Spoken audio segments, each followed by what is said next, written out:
Ladies and gentlemen, welcome to World of Wrestling, here today to discuss about AEW Rampage, February 11th, 2022 review.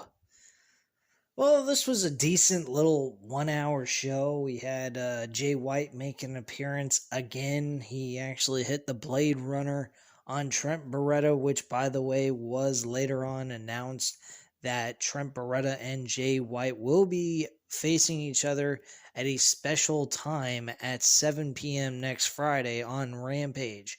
Looking forward to that match. That match should be really entertaining. Hopefully the main event. I think that is noteworthy to be the main event, more than likely, especially with Jay White being the opponent to Trent Beretta. So I'm really looking forward to that match. Other things that took place on this show, we had the beginning portion of the show with a tag team matchup between the Young Bucks, Trent Beretta, and Rocky Romero. This was actually a very solid, entertaining matchup. There was one portion of this match that made absolutely no sense, though, but it's not such a huge big deal. But the referee looked like a complete fucking idiot. What happened was Trent Beretta and Rocky Romero followed the Young Bucks up the ramp because they were trying to leave the match. They were getting frustrated and were getting mad, and they just play acting like they were mad, and they really weren't. They were just suckering Trent Beretta and Rocky Romero into a super kick party. For whatever reason, the referee followed them up the ramp instead of making the count, which I don't understand why the referee wouldn't do that. But unfortunately, he did. It was very silly and a little ridiculous. Technically, the Young Bucks should have won by countout right then and there, and they almost did anyway. But Rocky Romero managed to get into the middle of the ring to keep the match going. At that point, one thing led to another. This match was pretty much back and forth. Any person could have won this match. A lot of close 3-count falls, but unfortunately, it wasn't for Rocky Romero and Trent Beretta to pick up the W here. It was the Young Bucks in this case, and that's who I would have gone with. I mean, if we're looking to build the Young Bucks back up, they need to start winning some matches.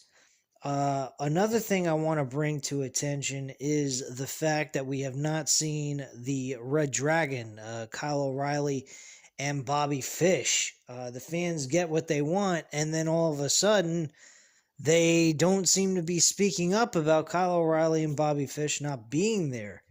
I've noticed some of the YouTubers online have been mentioning that, and I'd like to bring that to everybody's attention as well. I honestly don't know what the hell's going on here with the Red Dragon, but it's kind of sad.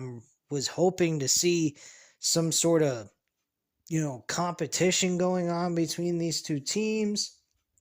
Maybe we'll get that. Maybe I'm just jumping the gun. That's a possibility.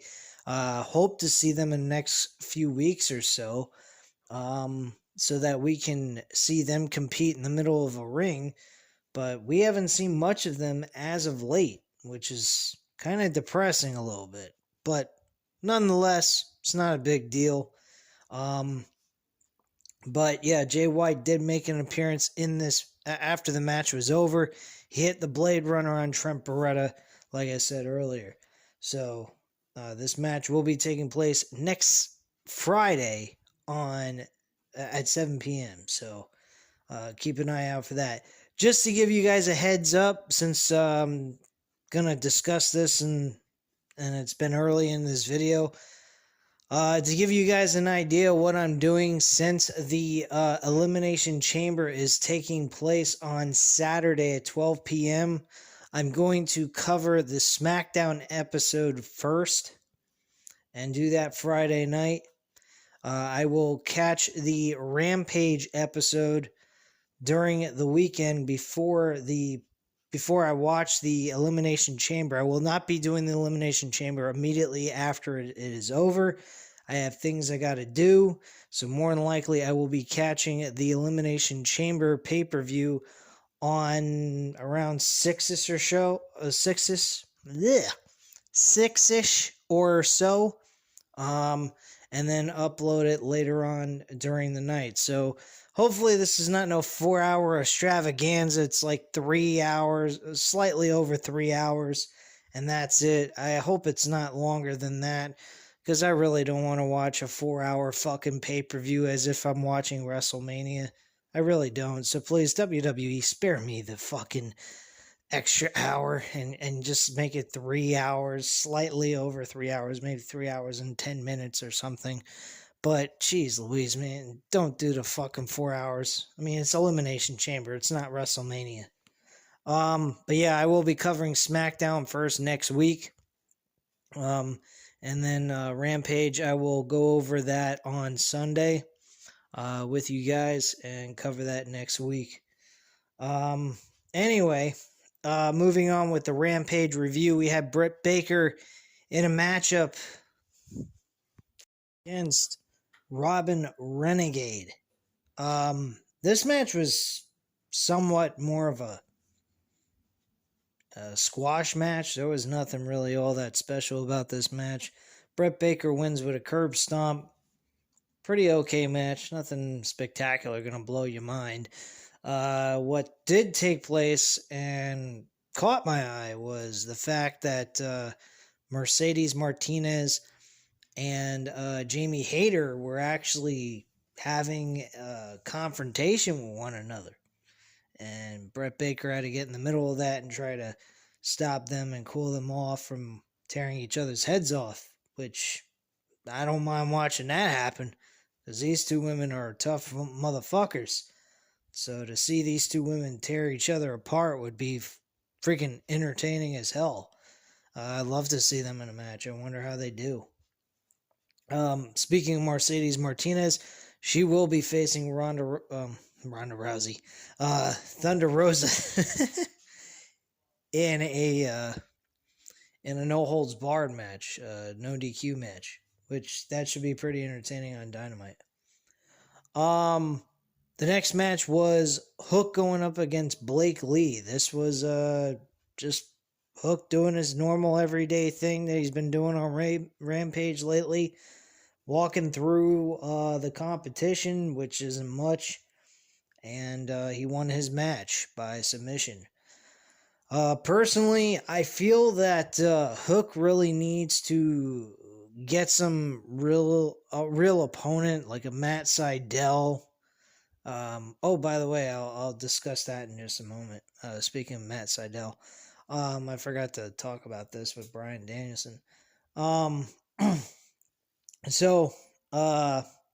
Yeah, I think Hook needs to face somebody like a Matt Sydal, a Lance Archer, a Miro, something of that kind of nature. Speaking of Miro, where the hell has Miro been lately?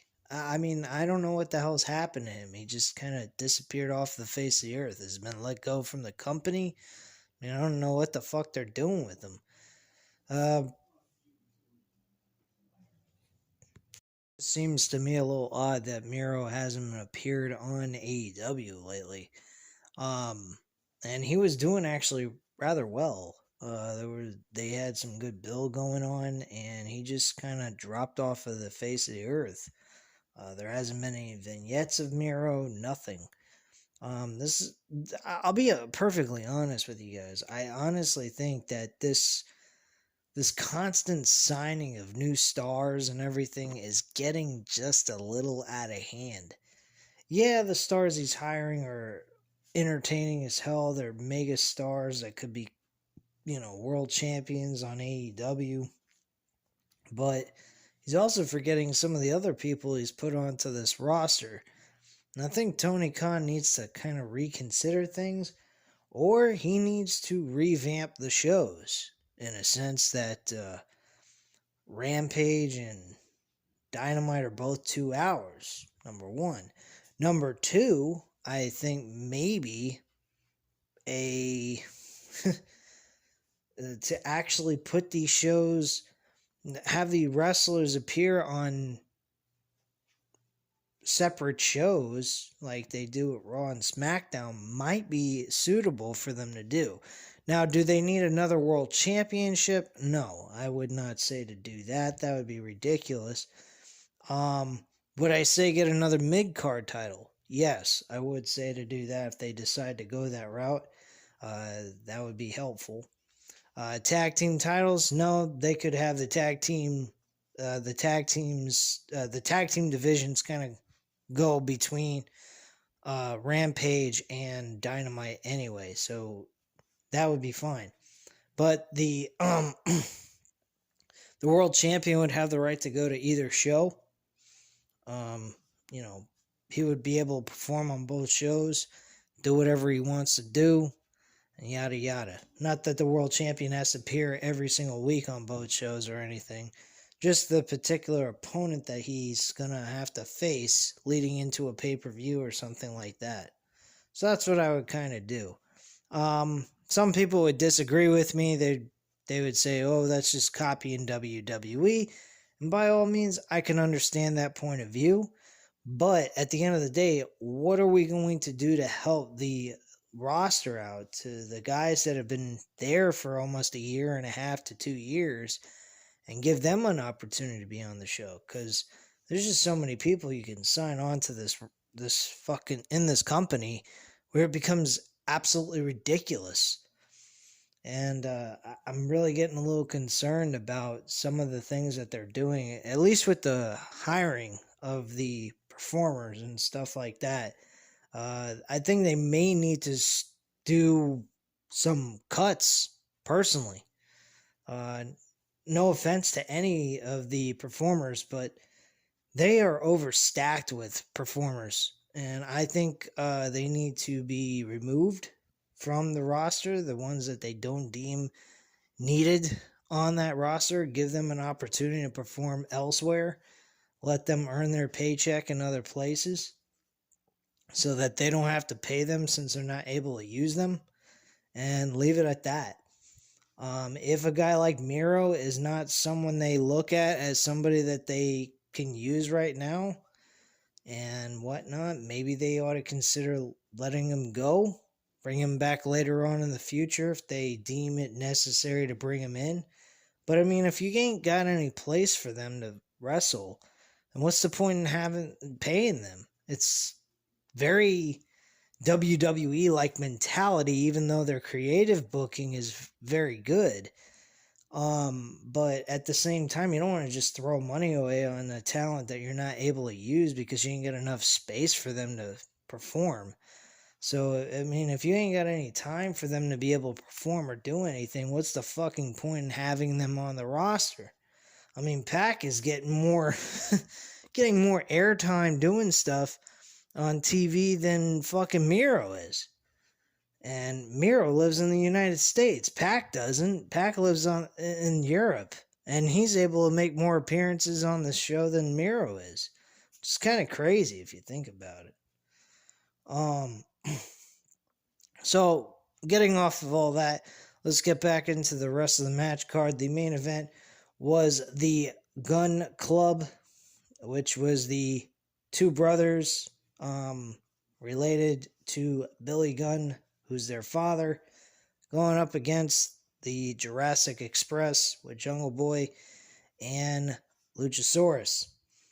This match was pretty darn good. I think the Gun Club did a good job, made a good showing in this match. They did the best that they could. I mean, they weren't going to win. I almost thought they were going to win, especially with that fucking title shot to the skull to Jungle Boy. But he managed to kick out of the pin attempt, and that was that.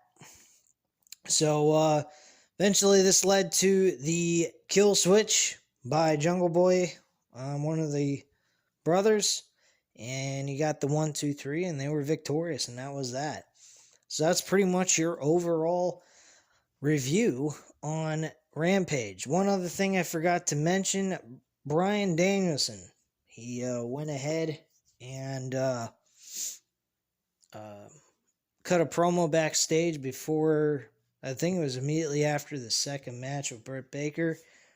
And he went ahead and he said, John Moxley didn't answer my question. And I know he's the kind of guy that just likes to wrestle and kick ass. But the thing with CM Punk, you're not going to get that with CM Punk like you are with me. CM Punk's kind of a one and done type of deal. He's just a one night stand type of mentality. You're not going to have that with him. You're not going to build a future with him.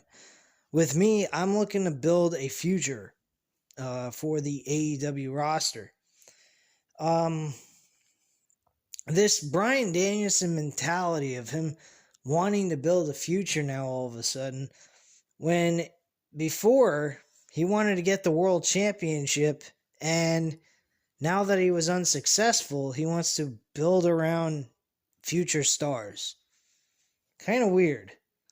It's kind of like he's given up on trying to become world heavyweight champion, or he's trying to build his own faction to help him get to the world heavyweight championship to ultimately win the damn title. That could be a possibility. The thing with him and John Moxley, I truly don't feel this is going to be a thing. I think this is going to be a match most definitely for Revolution, which I'm totally okay with.